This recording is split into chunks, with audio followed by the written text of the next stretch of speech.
तो hello friends जय जगन्नाथ भाई भौणी मैंने पुणी एक नुआ भिडियो को आपको स्वागत। मु आपणकर ओडिया पो दिलीप कुमार ओडिया माने खांटी ओडिया भारी बढ़िया।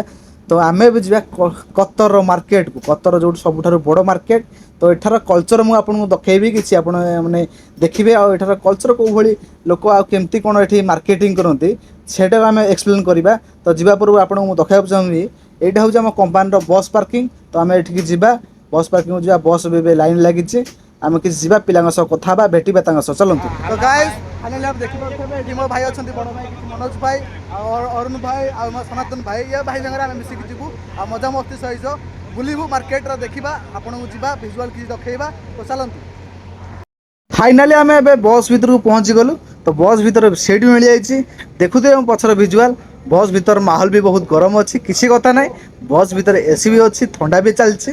तो नो प्रोब्लेम। तो जीवा पूर्व आम सीट बेल्ट लगेबा आउ जीवा।